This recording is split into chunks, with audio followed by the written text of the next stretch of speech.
माल मवेशी डंगर रुड़ गए, खुरली कोठे छप्पर रुड़ गए।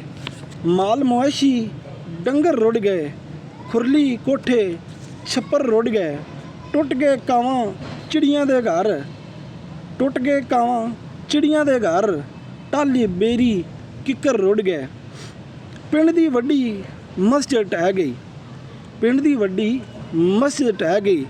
दरियां पारे मिंबर रुड़ गए। धी राणी दे विआह लई सांबे, धी राणी दे विआह लई सांबे। बालन बक्से बिस्तर रुड़ गए। की दसां नुकसान दी कीमत, हीरियां वर्गे पुत्तर रुड़ गए, हीरियां वर्गे पुत्तर रुड़ गए। पाकिस्तान दे अंदर हर जगह ते सैलाब है और बड़ा नुकसान हो रहा है। काफ़ी बंदियां दे बड़े बड़े नुकसान हो गए। और मेरी तमाम भाइयों अगे रिक्वेस्ट है कि बंदियां नूं वेख के, बंदियां नूं लभ के, बंदियां नूं ढूंढ के उन्हां दी खिदमत की जाए और उन्हां तक जिहड़ा राशन पानी पहुँचाया जाए और उन्हां नूं रिहाइश वास्ते कोई जगह फराहम की जाए। और दूसरी गल, अक्सर तुसीं असां वेखदे हां कि अक्सर पिंडां दे अंदर ऐलान होंदे ने, जी साडे ते सैलाब आ गया, जी साडी फैमिली रुड़ गई, साडा ए नुकसान हो गया, लिहाजा साडी खिदमत की जाए।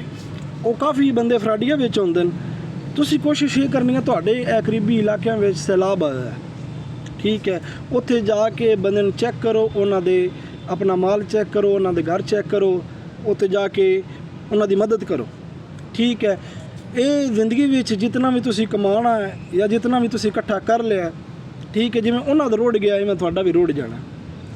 क़यामत दा वक्त होना है, उस वक्त तुसीं जिस टाइम दुनिया तो जाना, मर जाना है, तुहाडे हत्थ विच कोई चीज़ नहीं खाली होनी, कोई चीज़ नहीं होनी। सिकंदर आज़म जिस टाइम दुनिया तो गया तो उस आखे मेरे कफन चो हथ बाहर कढ़िया। उन्हें आख्या क्यों?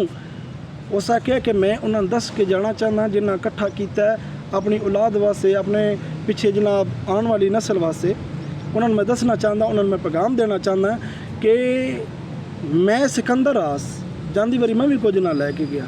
लिहाजा जी चीज़ तुसीं इकट्ठी करते पे हो, खुदा रा वो किसी गरीब बंदे ते भी वरती जाए, उसका फ़ायदा किसी गरीब बंदे नूं भी हो।